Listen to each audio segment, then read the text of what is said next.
all, because we're a bit unusual, it's terrific. We're in a small group of 20 people, so this is more of a conversation when we're going through this, so please, I know I've met several of you before, please just feel like you can ask any of us questions, but we can just start with introductions. So maybe we start with Katie and our panel. You just go through the panel. They're going to be part of this presentation in a second, but why don't you start with who you are, name, rank, serial number. Sounds good. I'm Katie. I am a senior IS and econ double major. I'm from Pittsburgh. Anything else? And where are you going to be working? I will be working at Citibank after I graduate in corporate banking in Manhattan. Great. Hi guys, my name is Talia. I'm a senior international studies major too. I'm one of the peer advisors. My concentration's in political economy and development studies. I also have a minor in managing for social impact, and I'm from Saugus, Mass. And I have no idea what I'm gonna do after graduation. But yeah, so I'm here to talk about like having internships in a law firm. And yeah, I'm hoping to go to law school after graduation, but I want to take like a year maybe, so I'm looking at working in government, applied for Fulbright, we'll see what sticks. That's great. Hi everyone, my name is Ron Wei. I'm also a senior IS major, history major. I was born and raised in Beijing, in China. After graduation, I plan to apply to grad school, hopefully get a PhD. So I'll hopefully be working in 6 years, 7 years as a professor of poli-sci, I think. So, PhD in poli-sci? Yeah. Awesome, great. Does BC have such a PhD program? It does. I didn't know. That's great. Great. Jessica, do you want to introduce yourself? I'll introduce myself. Yeah, I'm Jessica Cantin. I don't know, I think I've met with a couple of you for coaching appointments. So I'm a career coach at the Career Center, and I specifically coach students who are interested in careers in government, law, and public policy. So I see a lot of international studies students because I think that there's a lot of really great things that you learn in that program that are relevant to any of those careers. They're very much aligned. And I'm a graduate assistant, so I do that part-time as well as a full-time master's program where I'm studying higher education. Good. And my name is Guarino. I coach business consulting and finance at the Career Center. I've been here 2 years, and there's a backstory which I won't go through. But happy to be here. Never in higher ed before, never wanted to be in higher ed before, but I do really enjoy coaching students. And I think one of the great things about the IS major, and we said this to Professor Owens, is the intellectual curiosity that your major just requires. And I think that's a great thing to know about your major. We're going to talk about how do you know what your skills are and how do you apply them, but this really is both a pro and a con. Con is it's a go anywhere major, so then where do I go? But the pro is that you truly are gaining very specific skills that can be applied in multiple spaces. And this esteemed panel here has demonstrated that just with their interest in the background. So without any further ado, we'll start. If there are any questions or any points of pause, just pause us. So this is why we're here today. We're going to talk about the IS degree and opportunities it actually creates.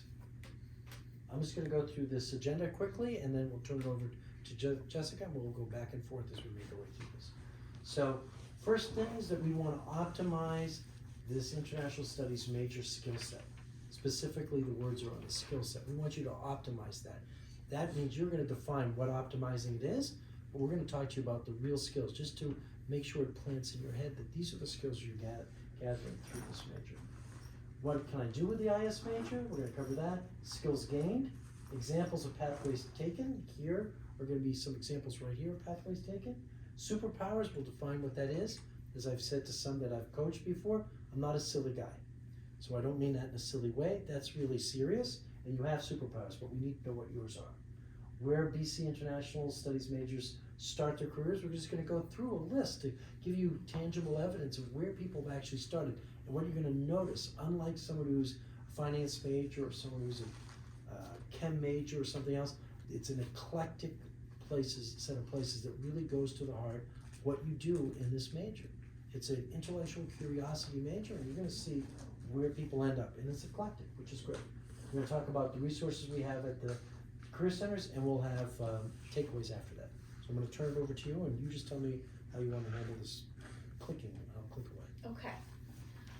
So something I discussed with your peer advisors when we kind of came up with the purpose of today's discussion was what are some ways that you on your own can explore what you can do with your major. And we have resources for addressing exactly that question on the Career Center website. So there's a tiny QR code in the corner, which now I'm seeing maybe you can't quite scan, but just on our website you can access any of the things that we'll go over today.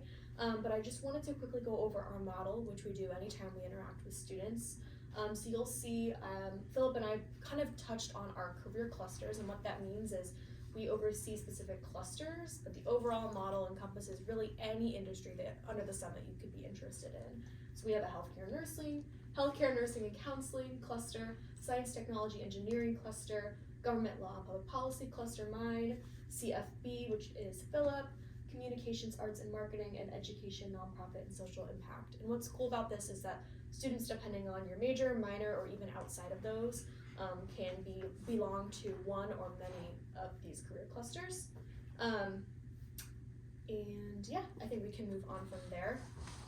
And then today we're kind of talking about some of these exploration tools. So clearly I forgot a link there as well, not that anyone could scan the QR code from here, but if you are on the website following along, this is on the exploration page. So along with those 6 career clusters, we have a 7th cluster called the exploration cluster. So these are some of the resources that you can use to explore how you can utilize a undergraduate degree in international studies in a career. I think what can I do with this major is a really great way to get started. You can kind of see, it looks like it says 100 different major profiles, and then the career paths that go with that, types of employers that you can explore, as well as strategies to maximize opportunities. Also, the Occupational Outlook Handbook can almost give you examples of jobs that you could do as well with an IS degree. So a lot of really great tools, as well as the First Destination Dashboard. We'll kind of touch on some of those where students have landed with an IS degree from the information that we've gotten from Eric Owens, but also the Career Center gathers data as well that you can interact with on a dashboard. So just some really cool things that I definitely wanted to mention to everybody. I know we have freshmen ranging to seniors here today, so if you're in this exploring stage, which is amazing, everyone should be at some point in an exploration stage. I think using some of these tools is a great way to get started, and it's just fun to see what's out there. I just want to underscore on this, there are so many resources at BC, and I know it can be difficult to discern what one do I apply to. These particular tools here are a great way to start to think about what can I do with my career, what are the resources. So an hour on this versus an hour talking to some dopey friend, this is going to be much more valuable. And they're all free. I've met many of your friends. So now we'll talk about this too. Yes, so this I just wanted to quickly discuss. When we met with Eric Owens, your department chair, he wanted us to make sure we highlighted some of the resources that are on more of the IS program side. So these aren't necessarily related to the Career Center, but something that we would definitely want to share with our students. So essentially these are podcasts, I believe about an hour long. Maybe you guys are familiar with this, maybe you've seen this before, maybe not. But they're really cool if you want to actually listen to somebody in a career that you might be interested in without the scary intimidation of networking. So I thought that these looked really cool. And this is just a screenshot of YouTube, but I believe there's some kind of link, I'm sure, out there on the IS website, or perhaps in your newsletters that you guys get. You can find links to this as well. Does anyone here use this? Yeah. So? Yeah, you can look up International Studies Boston College on YouTube and you'll find it super easy. And there's a bunch of different playlists, career conversations, talking about Fulbrights, like every range of video in the IS program. I think this is terrific. I went to this site, and what I think is also interesting about it, it's an immediate networking. So you go to the site, you find somebody that you're really interested in, the career they described and so on. If they put it out there, they're open to a note. So then you send a note to them, and you can get to these people through Eagle Exchange. Okay, now we're at our illustrious panel.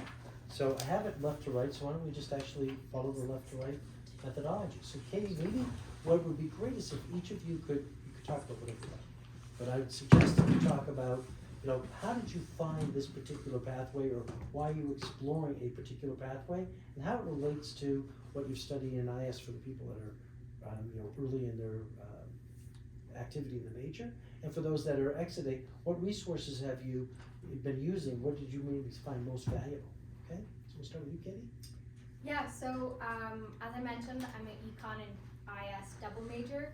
So the summer before last, I worked at the U.S. Embassy in Paris in government, but I worked with the U.S. Department of Commerce, so it was a lot more business focused than, let's say, like policy within the State Department. And I really enjoyed working with the different businesses, but I wasn't sure I thought that government was going to be the path for me.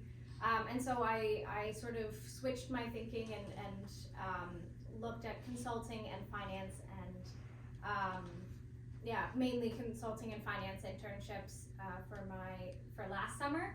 I found them really through, if you go to any of the what are they called? The Career fairs the or career any fairs. events? The career fairs or events. BC holds a lot of those. Going to Philip, he helped me a lot in kind of picking up which companies I wanted to apply to. On Handshake, there's also a lot of companies, and you kind of get put into a BC applicant pool. I will say my biggest tip is to go on Eagle Exchange, look up people who have similar jobs, work in similar industries that you want to also work in, and just talk to them. I have never had an issue with people getting back to me on Eagle Exchange. People are so willing. And then they'll refer you to like 9 other people in their group. So if it's something that's really of interest to you, you get a whole bunch of different opinions from people that work there, BC grads and non-BC grads. So I think that is super valuable. And then when you are applying, you kind of mention those people and mention what they talk about. And I found that to be really helpful and really personable as well.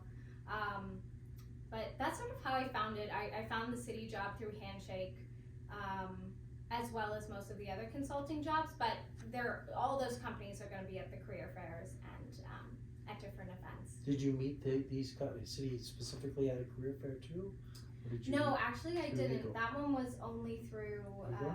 Handshake and Eagle Exchange. And on Eagle Exchange, I know the answer to these things, but I'm still asking. On Eagle Exchange, how did you craft that note? Did you use something that's already pre-crafted in Eagle Exchange, or did you craft the note yourself? And how hard is that to craft? It is not very hard. I believe I made it myself, but just basically outlining basically what I just said, like my past experience, why I wanted to look into consulting and finance, consulting or finance, depending on the person. And then I, said, hey, do you have 15 minutes, 20 minutes to chat? I'd love to set up a time either on Zoom or give you a call.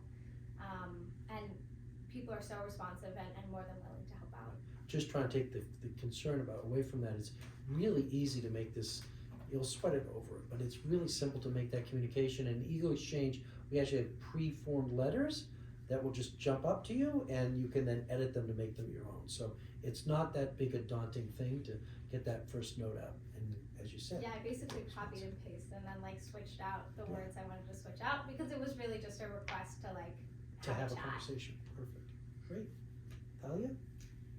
Hi guys, so I've had 3 internships. My first one was through the Office of Global Education here at BC. I did an internship abroad in Dublin at a nonprofit, and it was during the refugee crisis. So that was really amazing because it was a nonprofit that was trying to change housing provision policy in Ireland. So it was really awesome.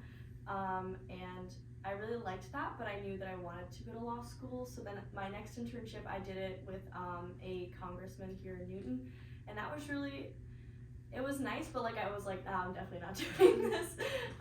So then for this past summer, I applied to so many things. I spent so much time on Handshake, on LinkedIn. I was so sure nothing was gonna pan out for this summer.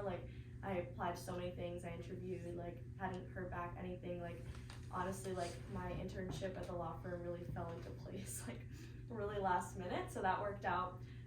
Everything works out as it should. But I got the law firm position through Handshake, and that was at Schlesinger and Bookbinder here in Newton as well. And it was super fun because when I did my interview with them, it turns out like almost the entire law firm is from people who went to BC Law, and a lot of them went to BC undergrad too, so they have a special love for BC students. So that was just one example of how that BC network really works for you. So that was really amazing. And at first I was kind of like, I really want my career to be, I wasn't sure exactly what exactly I wanted it to be in, but I wanted it to be social impact and, using the law as a tool to make people's lives better. So I was like, it's a corporate law firm, like it's mostly real estate law, like, I'm not gonna have the opportunity to kind of like delve into that, but I was honestly really mistaken. One of the first projects I was put on was an affordable housing project here in Newton, and it was really awesome working with real estate developers, real time, but also like working with a bunch of community stakeholders, listening to what residents had to say about how this community development was going to affect them. We had to keep revising our project to fit new environmental compliance regulations that were coming out in Newton, different things that the residents were requesting. So just that continuous cycle of reciprocity was really interesting to learn, and how even within something that you would traditionally see as just corporate or just one thing, like you can find ways to imbue your passion in different sectors. So that was really amazing. I had a lot of fun in my internship this summer, and yeah, I'm happy to answer any questions about it. That I think is a terrific story, because the way you talked about it is you showed resiliency. You kept applying, and finally this thing that ended up being wonderful came to be. So I think that's a good thing to learn, that it does take time. It doesn't just happen. If it does, it's just good fortune. Generally, people going through multiple iterations of it, going through interviews, getting to a final day, and still not closing, and having to start that process again. So you want to demonstrate that resilience, and then you end up in something that you really enjoy. That's great. Hi, I'm Ron Wei. So unlike Katie and Talia, I have 0 prior internships, but I do have a couple of research experiences, because as a senior, looking ahead, do want to pursue a career in academia. And to be brutally honest, my kind of decision to want to pursue a career in academia probably came overnight, sometime in the spring semester of my sophomore year. And before that, I always wanted to do something public policy related, or work for the UN or something like that. And then I think for me, as kind of a student here really at that BC, some of my best resources are just my peers, my fellow classmates, professors, academic advisors, of course, right now my thesis advisor as well. Really getting kind of the academic inspiration to find a particular academic subject that I'm really passionate about, that I do want to investigate deeper and deeper. I think is something to me that was really important. To give a concrete example, spring semester of my sophomore year, I took a class with IS professor Yinggu Huang on the Korean War, and the class I produced a paper kind of investigating the peace talks that lasted for over 2 years, from 1951 to 1953. And I was curious, why did the peace talks last so long, right? Both sides are suffering in high casualties, mass losses. Why couldn't they agree to just stop the war? So that was kind of the single research question that really caught my interest, and I did want to investigate it further. So I applied for via Boston College the advanced study grant, and I was very fortunate to be awarded a grant for me to go study to do research at the Yale Sterling Library with the denational papers. The denational was the former Secretary of State under President Truman. So I wanted to investigate kind of how did he kind of make his foreign policy, right? And that was really interesting. And then coming into junior year, as I prepared, I was left with more questions, on this war termination and related subjects. So I wanted to look into this more, right? So kind of expanding beyond the Korean War context, kind of look at when do states choose to end wars, under what conditions do they want to do so. And so right now I'm doing a senior thesis, a scholarly college thesis on America's withdrawal from the Vietnam War. I think the Vietnam War, as a historical subject, has been really well studied by historians, political scientists, are theorists, but I think there really has been a lack of attention on the specific aspect of war termination. Why did the U.S. choose to withdraw its troops from Vietnam in 1973? Why specifically in 1973? Why not earlier? Right? I think that's a question that hasn't really been answered. So I strive to provide my hypothesis and my kind of explanation to this, and I hope to contribute to the greater academic discussion. And so, last thing I'll say, over last summer, I was fortunate to be awarded with both the thesis grant from BC and also the Moody Research Grant from the LBJ Library in Austin, Texas. So I was able to get my research, both of these research funded, and so that was really eye-opening experience as well, and it really just consolidated my kind of desire to do this, to pursue a career in academia. So, and I'll be happy to answer any questions if anybody's interested in doing research in general. If you're thinking about applying to grad school, master's, PhD programs, I can also try to help with that. I think those are great examples too of all the skills you applied. So you said something that I disagree with. I know that's controversial. Said I didn't have an internship. That's really a word, internship. You had several internships, because an internship is an opportunity to demonstrate your skills and pick up new skills. And you did that in all of these things. So you could do a lot of different jobs. We have students that come in and said they were a server or a busboy, or they were a nanny. All these things, those are all actually just as good as an internship if you understand why you did it and what came out of it.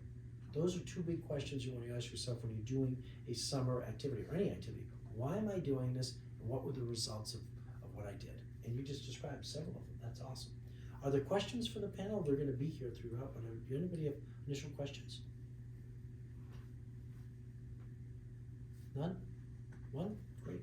I guess, like, just for me personally, I'm kind of at the point where I have no idea where to go. So, like, how do you kind of make that first step towards, like, the ultimate, like, obviously not knowing where you're going to end up and what you're going to end up doing professionally, but kind of that first step in terms of, like, what industry do you even look at for trying to get an internship or something like that? Yes. Yeah. Okay, I'll go. I think, like, first step was, like, I did speak to a few, like, older students and, like, the different clubs and stuff I was in, just, like, to hear from their experiences, like, what they had done. I found that was really helpful, especially, like, a lot of clubs have, like, mentorship programs where, like, upperclassmen are paired with younger students. But also just, like, taking classes. Like, I feel like if I found any sort of interest, like, if any of, like, the course descriptions, like, intrigued me, like, I think IS is a really unique opportunity to take classes in areas that, like, you might not otherwise, just because, like, if you're poli-sci, you can only take them in that department. So, like, you know, within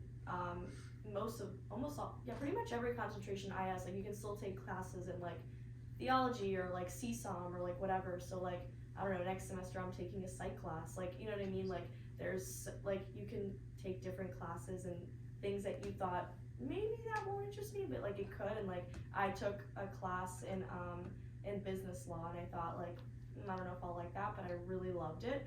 And so that was just, like, really eye-opening for me, and now I'm TAing for that professor. So, like, you know, don't, like, automatically just, like, cross things off your list. And if you think maybe it might interest you, like, just take a class. I feel like so many people, like, pick up minors or something just based off of, like, core classes or something, and then end up, like, going to that industry, and they thought they never would be interested in it. So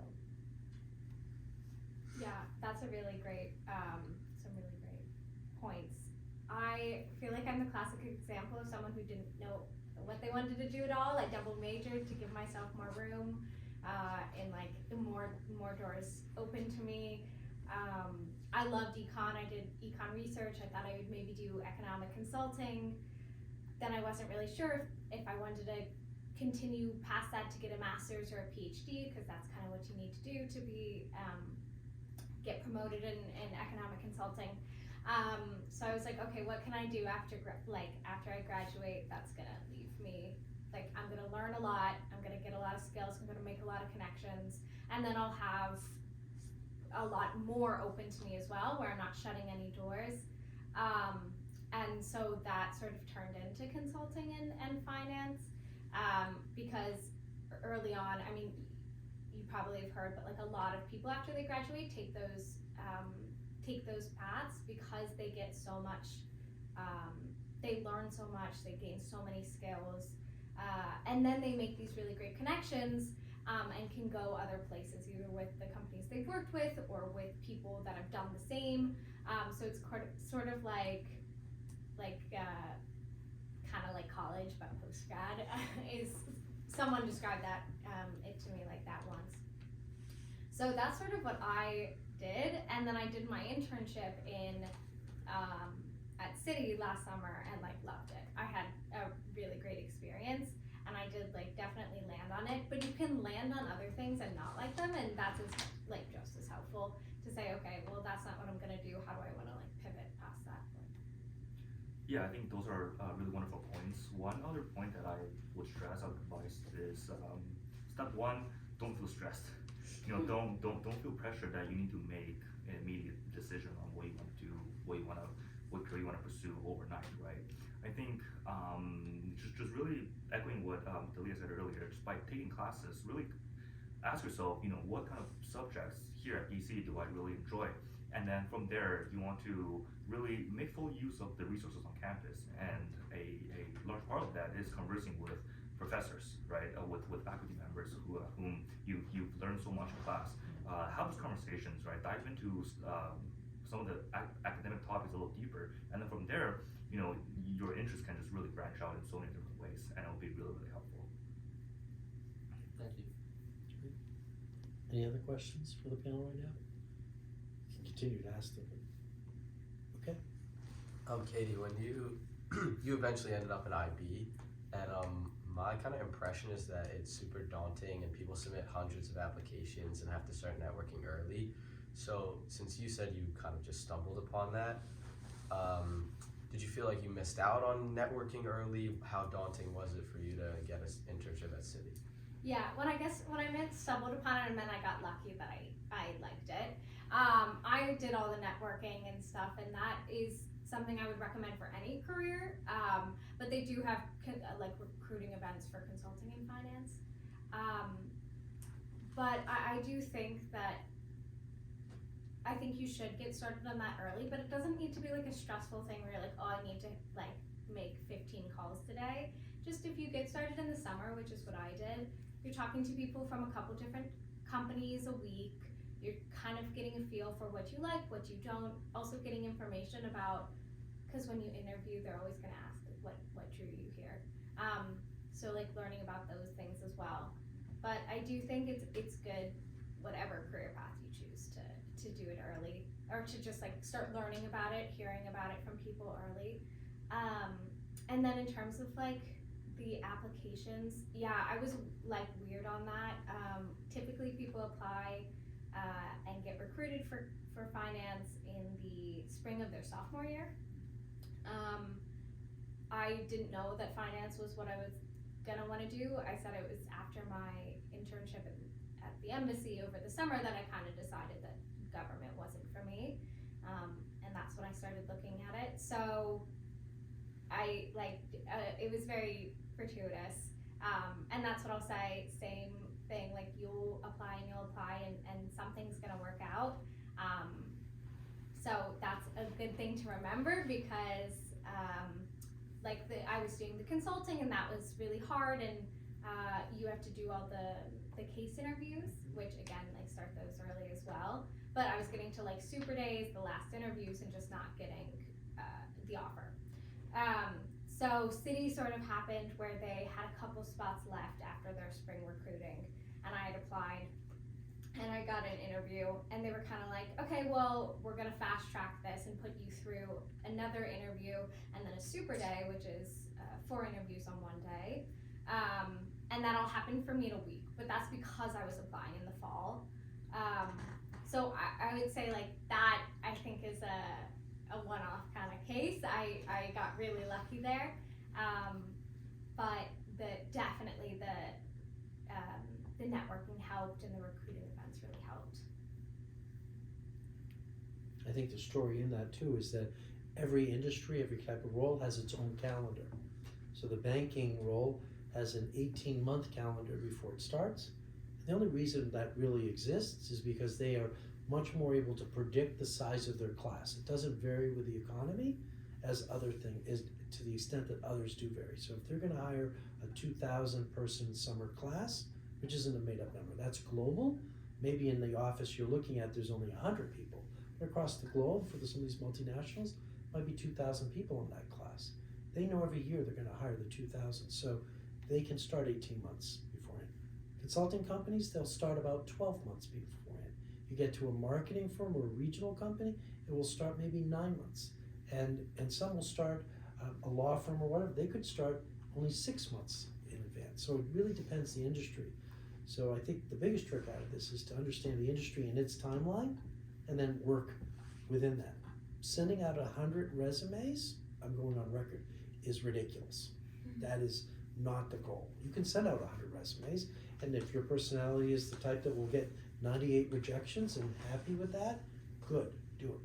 But if that's not your personality, get more specific and discern where it really matters to apply, because there's not 100 places that will work for you. There may be 20 or 10.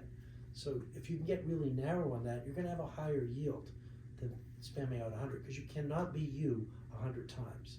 You're gonna start cutting and pasting and flipping things out and trying to force it. You can get more specific, you'll have a higher yield. And I loved your middle story about the law firm. Small, local, all these BC grads. It's not Goodwin, Procter & Hoare. It's not a New York firm. And you probably had more real engagement on the work at that firm than you would if it was a New York or Boston firm. So when you're thinking about these jobs, these summer jobs, think about where you're really gonna get value too. And it doesn't need to be the brand that everyone thinks is the right place. I worked at the brand. I loved the brand. I worked at Goldman Sachs before I came here for over a decade. Great firm, loved it. But there were many other great firms. It didn't need to be that firm. So you can step away from the brand and look at really the experience. So we're getting to the next page. So this is my page, I guess. So I really want you to think about what your skills are. The underlying stories that I think we're hearing from our panel, and when you really think about yourself, all come up to really being the skill-based story. It's what are your skills? And if you really understand those, and we don't have every single skill that's out there, really understand and discern what your skills are, you can align those up, I call those superpowers, to the job that's really gonna fit you. It works, not made up. So the first thing to talk about when we go through this are what are superpowers? What are they? So I'm gonna do that on this page. And I'm gonna start, and the people who have sat with know this, but it's what I say.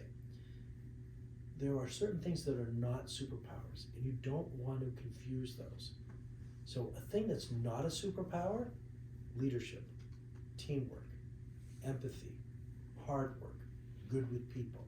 Those are 5 things that students, not at PC, everywhere, and people everywhere say, I'm great at these things. They are not superpowers. You do not get hired because of leadership, teamwork, good with people, hard work, wherever else I said, my 5th one, I forgot it, because it's not a superpower. Empathy. So those things are not superpowers. Those are all execution powers. Empathy was my last one. Execution powers. You stay longer at a firm and you get promoted for execution powers. You execute teamwork, leadership, hard work, empathy, and good with people. You communicate, you interact well with people. My example here is, we'll say ski team, 2 words. D1 ski team at BC. You want to be on that team, it's not because of the team, you have to ski. You can't be on this thing without ski. Ski is the superpower. How you execute on a team is through teamwork. But you can't be on the team if you don't have the superpower of ski. So what are the superpowers when you're trying to get into the workplace or academics, analytics, any of these areas? These are the superpowers, my version of the key superpowers. Analytics, problem solving, communication, driving for results, and it'll be on another page when we get to it.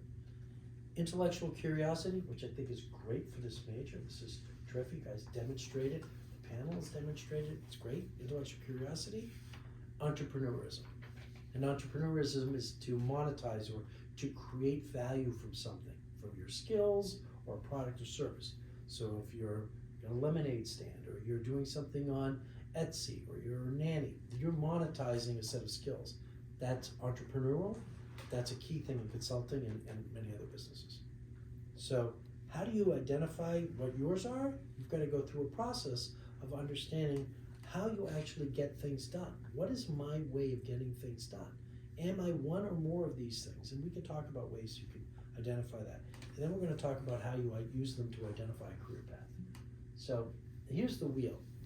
You're going to get this, everyone's going to get this document afterwards. From analysis all the way through to creativity and curiosity, that's intellectual curiosity, those are the superpowers. I've got just a couple of execution powers on the page. Teamwork, collaboration, and leadership. Absolutely necessary, but they're not sufficient. You need to be able to be a team player, demonstrate leadership skills, and collaborate with others. But it's not sufficient to get the job. What's sufficient, what makes it sufficient is the superpower, which are these other things. And we can find that in every one of the roles that you all described. The analytic, problem solving, and communication is in your area of all the research you've been doing. And the curiosity is high in that. When you actually applied for this work, I didn't know this grant, that's great, at Yale, because that demonstrated a level of curiosity that people haven't really mined. And the way you described it, I thought was really interesting on the Vietnam War. That has been thoroughly analyzed, I thought, until you mentioned the exit. Now the exit's been talked about in lots of papers on the emotional side of the exit. But really, what were the decisions being made? And every day, every second the decision's delayed, someone gets killed, passes away. That's a terrible thing. So really, what is the strategy about exit? How do people discern that? That's great. That's under the curiosity. That's really a benchmark of what you're studying in IS.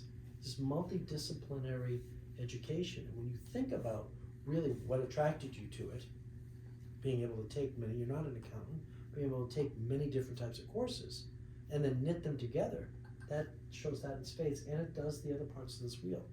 But you can't just say it. So I'm looking at the camera.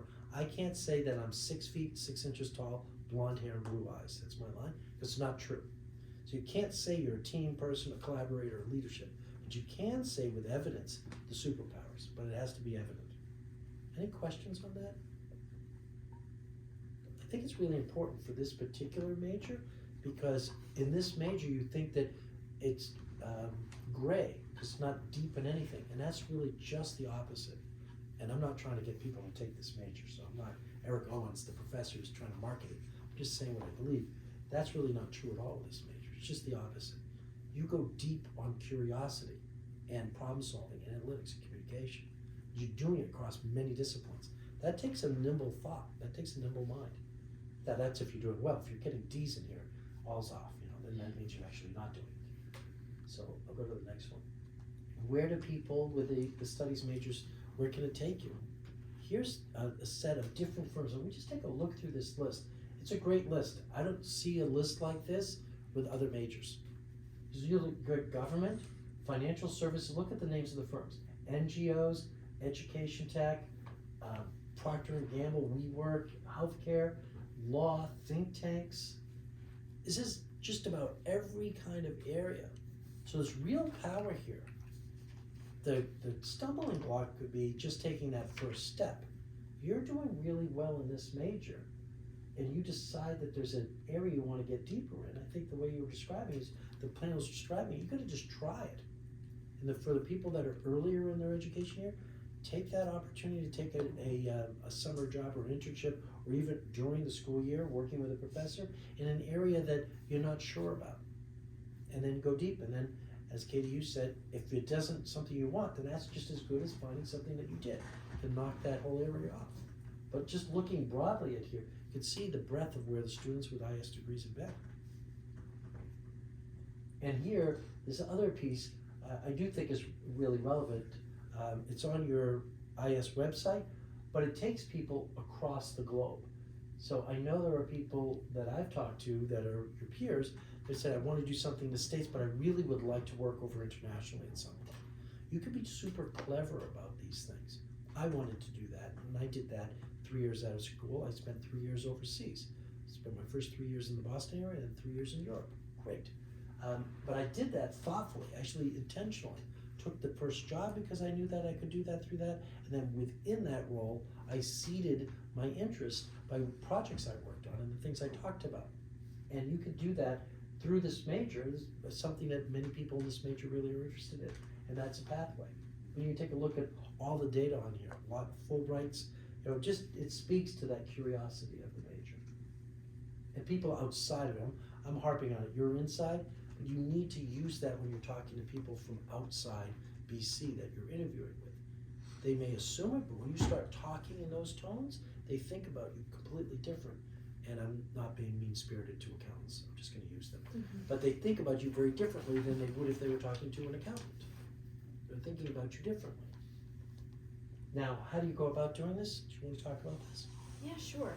So if any of those organizations that were on the screen are interest to you, or now your gears are kind of working and you're thinking about, okay, here's some options, here are the panelists, here's some things that I can do, or maybe you're planning on doing some exploring and you get to that point, how do you actually go about the application process and the search process for these actual positions? I think we've mentioned networking about 1 million times. I think it's really important to remember that networking is the #1 way students land both jobs and internships. It's like slightly above the actual job platforms and job listings, but networking is truly the #1 way. I think it's really hard to find something or really secure something without that piece. So ways that you can network, I think we talked about Eagle Exchange. If you don't know what we're talking about with Eagle Exchange, raise your hand. That's okay. Anyone else? Yeah, totally okay. Eagle Exchange, if you want to scan that little QR code, if not, it's okay, it's all on the website and you'll have a copy of this later, is kind of like LinkedIn, but for BC. So it's essentially all BC alumni who decide to join the page, which I don't have an exact number, but I think it's like 12,700 and something. thousands. And only BC students will have access to that network, and the students who are, or the alumni, who are on there are open and willing and excited to talk to you. And they're across all industries. You can filter by industry, you can filter by location, who's going to be local, and there are prompts for setting up conversations in Eagle Exchange as well as the Career Center website. Beyond Eagle Exchange, which I think is a great way to start just because those alumni are on there, you already have that connection built in from being BC people, and then also they are on there to talk to you, so I think it takes away a little bit of that intimidation. But also things like LinkedIn, there's a much bigger pool of alumni on there, and you might be able to do some searching a little bit easier based on the organization. So if you know exactly where you want to end up, or you have a good idea of where you want to end up, you can search for those agencies, organizations, companies on LinkedIn, and then filter for the BC connection there. It's kind of like a cross-reference. Also employers who are engaged at the Career Center with us, we do tons of events. As we mentioned, we had a bunch this semester. There will be more next semester and years to come. The employers who attend those events want to talk to you, and you can continue to nurture kind of that networking as well after the event. So following up, emailing, and staying connected that way as well.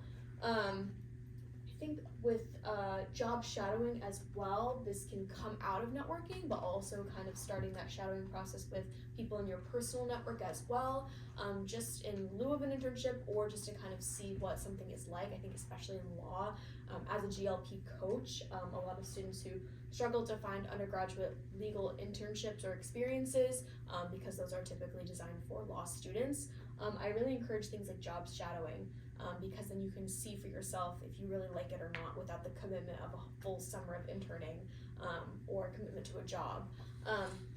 Moving on, I think I touched on, alumni, campus events, our office, meeting with the career coach as well. So once you've started the networking process and maybe you're ready to see what else is out there as far as internship and job searching strategies, starting with working with a career coach is really great, so they can kind of point you in the direction of where to be looking.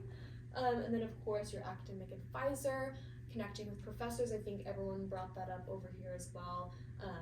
Seeing who your faculty know in the field as well. They're going to be even more knowledgeable than the Career Center will be of IS careers, because they were once or are actively in that field. Let's see, obviously job platforms are a great way to find postings, so job and internship boards. We have a long list, an incredibly long list of these platforms on our website. And if you're looking for industry-specific job boards as well, those would be kind of under those career clusters that I mentioned at the beginning. So just exploring the website, finding some of those job boards as well as industry or not industry-specific, but things like LinkedIn, Indeed, things that I can't even think of right now because the list is so long, for job boards as well, and utilizing filters and keywords to search for after you've met with an advisor, either from our office or your office, to kind of come up with what to search for. Company websites and their social media platforms and other just kind of general searching for what is going on in the industry, so trends. These are things you're going to want to talk about in your networking conversations, as well as really important things to bring up in interviewing. So I think we're kind of beyond the searching process here, but the research as well. So looking on their website, seeing what they're posting about on social media, and then also just general searching as well. And there are links for those strategies and those avenues on our website for the different industries that you might be interested in. I think for the people who haven't gone on to Eagle Exchange, tonight, tomorrow, please go onto the Career Center website, go to Jobs and Internships, which will be the link, and then when you go down, you'll see Eagle Exchange. You click on that, you open an account. It might take 24 hours to 48 just to check you to make sure that you're actually a BC student, and then you're in. And as Jessica said, it's BC to BC, so it's LinkedIn, but only within our community. And I think that you said used it, I think maybe you all used it, but using it is a great way to connect with a higher likelihood of somebody getting back to you because they are a BC person. They put their names in. And I just want to highlight one other thing. This here, there's a BC Student Summer Database. You go again to our website, Career Center website, and you scroll down. In that database, it's a workbook. All people that are currently still students that put their names in there have listed out the job they had, the role of what they had, the location, and their BC email address. And by doing that, they've said, please send me a note. And that way you can send a note to another student, say, how did you get this job at XYZ firm? When did you start interviewing? What was the process like? And did you enjoy the role? So they put their names in that form, or said to put it in. So please utilize that. It's special to BC, and that's peer-to-peer. So that can be very helpful. Any questions? Yeah. Oh. Well, your point. Any questions? I feel like I blabbed about a lot of really specific things here, but any questions right now about the job or internship searching process?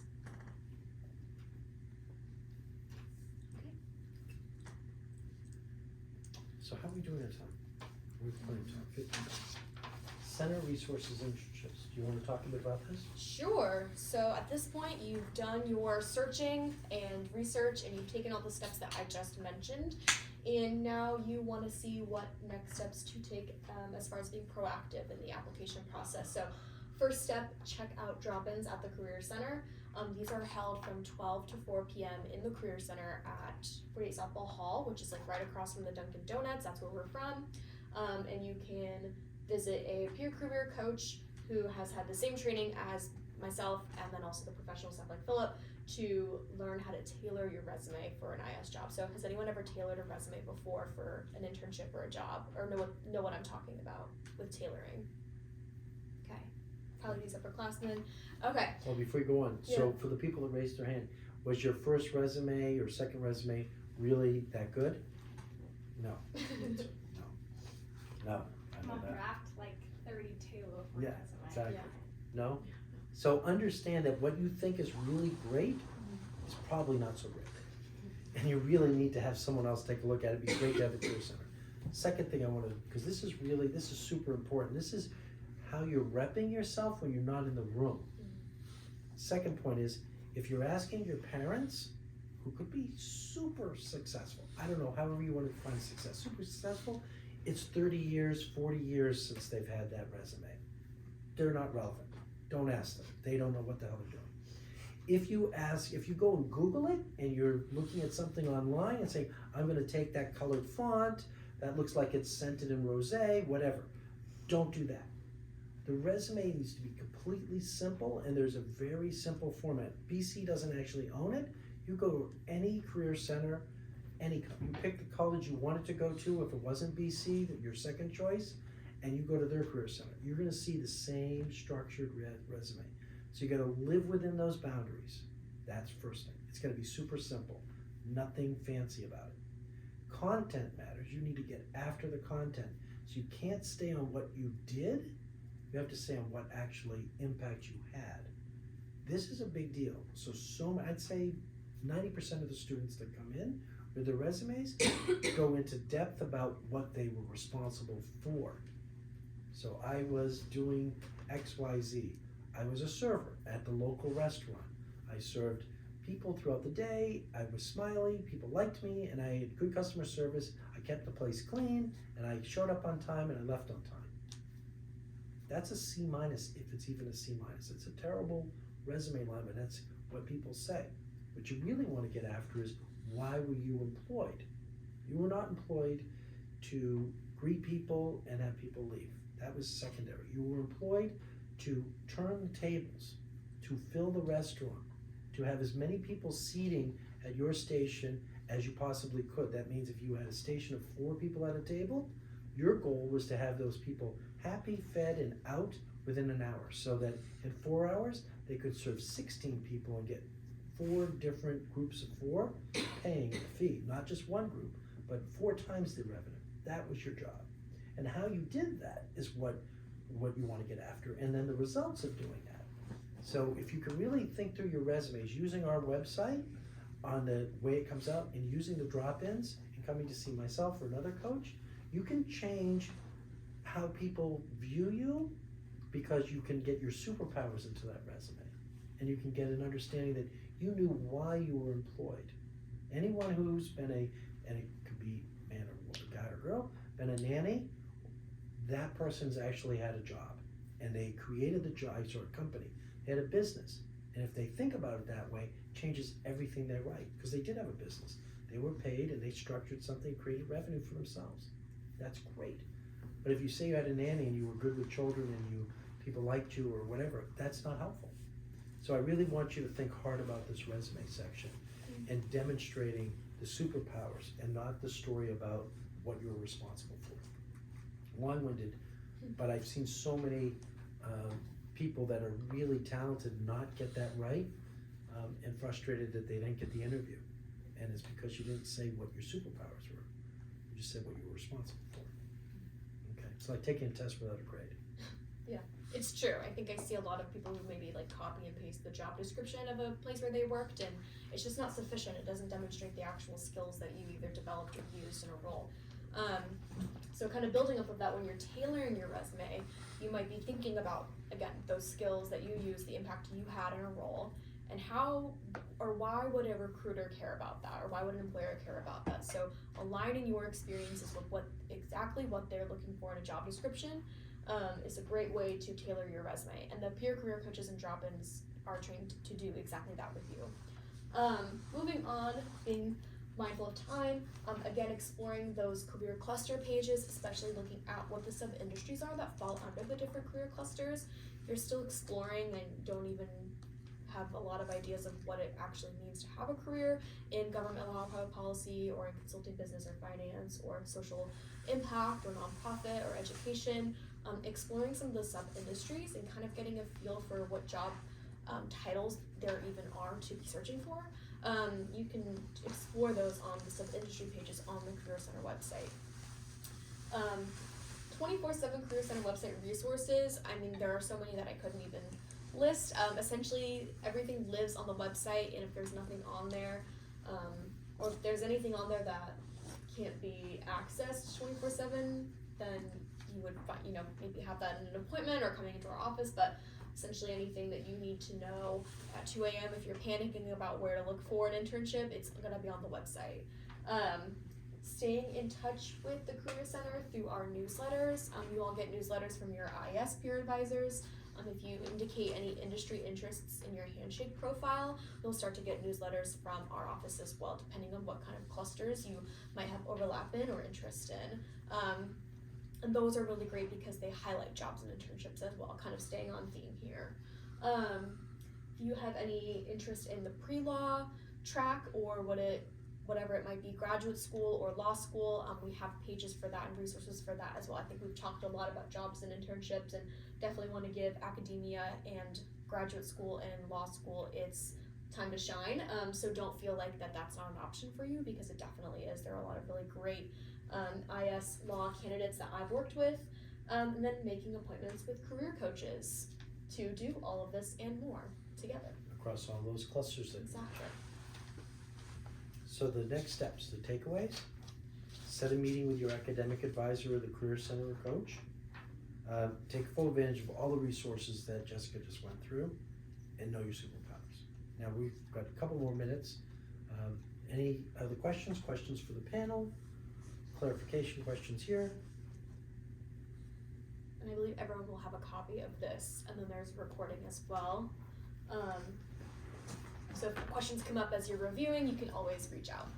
Is there a question back there? Yeah, I'll go for the panelists actually. Not to put you guys on the spot, but I know we were just talking about superpowers, so I was wondering if you could talk about any hard skills or soft skills that you kind of feel like you've developed through your international studies major, and how that may have helped you be successful in your internships and experiences that you've had outside of that. You are putting us on the spot. And it's being recorded. And Professor Owens is likely to look at this. What I always say is, well, I'm not an accounting major, I'm not a finance major, so I didn't have that background going in. So I really tried to market, like, because IS is so interdisciplinary, the classes I had taken in CSOM, because I'm a global cultures at work concentration, and a lot of the classes are there. So, but also like, just from my economics classes, analytical skills, reading, writing, being concise, like people really want that. But yeah, just the things I had learned, doing research, trying to come up, being, having an interest in learning beyond the classroom, those sort of things. But you could use that, like that doesn't just have to be IS, that could be, the club where you ran a fundraiser and all the decisions you had to make, and the choices you had to do and how you pulled it off. But I think for IS that's even easier, because a lot of it is, well, like I said, interdisciplinary, and you get a very broad understanding of, well, I guess whatever your concentration is, politics, economy, along with just the core courses, which is really helpful. I think that was something that gave me a lot of anxiety too, like when I was making my resume, because I was like, I was seeing my CSOM friends being like, oh, I can, use these coding languages and do all this stuff, and I was like, oh, I have no skills, like what am I gonna put on my resume? But I think like you said, like IS really does give you a skill set that not many other majors can give you, which is, to use different disciplines to look at one problem in many different ways. And I think that was something that came across in my resume. And I think like I was trying to tailor it specifically to like, legal positions and stuff. So like showing that I could, look at a legal issue and pull out like what are the actual like legal issues that are being presented here, like what comes up, like what are the precedents, so like research as well, being able to be concise and write memos or drafting different policy briefs and things like that. Those things are kind of important to my different roles as well. But yeah. Speaking of feeling uncomfortable comparing your own resume to those of someone else's, you can only imagine how I felt. That's at first, right? A skill, I don't know how to do Python, how to do Java. All I knew was, speak Mandarin, Spanish, and that's about it. In terms of skill, right? And I think for those of you that are IS majors here, you have to go through Where on Earth, you have to go through Intro to IR, you have to take the final, write the essay. Most of you will probably study abroad. Some people will probably take courses in a completely different language, in a completely novel environment. And then for seniors, you have to take ethics, religion, and international politics, right? Those are not easy courses, I'd say. I'd probably argue that some of the IS core courses here at BC are probably some of the most challenging classes, on campus. And like that's going through these and really, thinking about some of the really important questions that kind of shapes you into, a critical thinker, someone that's really curious about knowledge, and I think that itself is just a skill. Absolutely. Those are superpowers. Any other questions?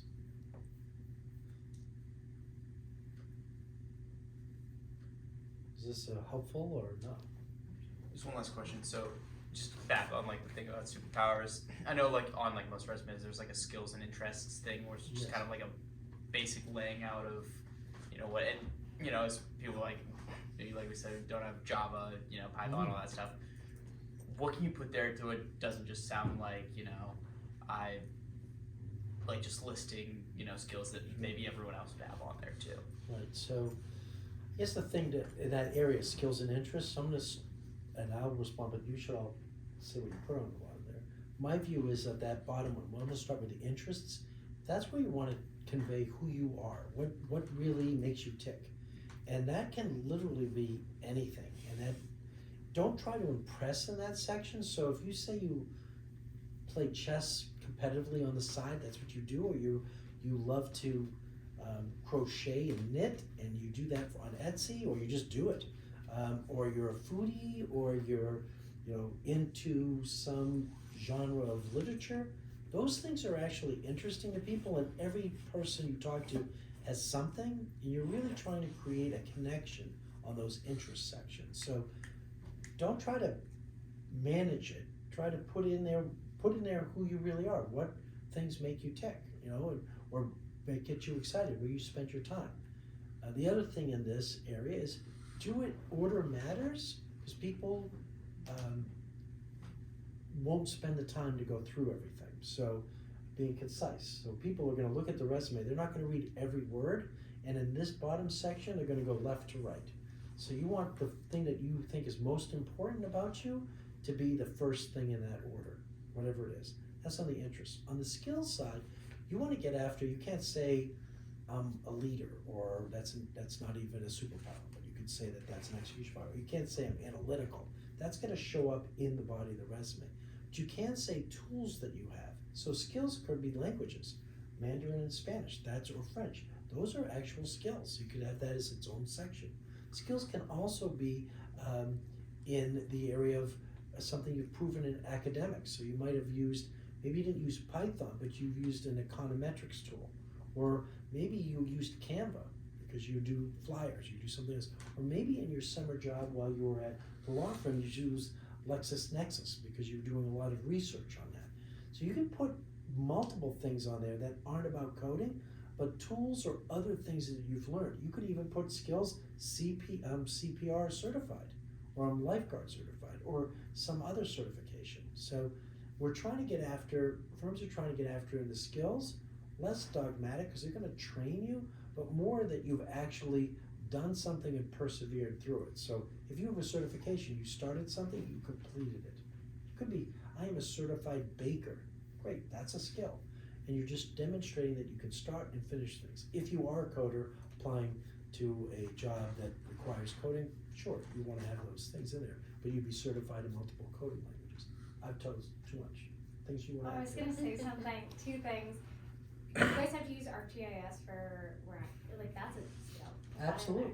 But my favorite thing, so I do theater, and my interest was theater and singing, and for my city interview for one of my behaviorals, the guy goes, so tell me about theater at BC, what shows have you been in? We talked about it for 25 minutes. The easiest part of my interview, the easiest part of my day. So people really like getting to know you and realizing that you're not just a student and you don't just get good grades, that you have real interests and passions. And you'll be someone we want to work with. Yeah. And theater is a sport. Yeah. I have a daughter who did theater, but I think that people don't think about it, or dance and all those things. When someone says they play football, good for you. I was in theater. It's actually harder. It is harder. It is harder. It's harder. It's those things where you can say, oh, you don't know what I do in theater. Well, actually, it takes up 25 hours a week, and so on top of my schoolwork, I have to balance it with that. And so it just gives you a chance to talk about what you do and how you have different interests and balance things and can work hard. So even if it's maybe not harder than football. It is harder than football. At least the way BC plays it. But, This is being recorded. But no, it definitely like gives some insight into what you do at school. Any other thoughts on that section? Other questions? Okay. I really appreciated the time. Thank you so much to the panel. Great. I'm sure you can send emails, notes to the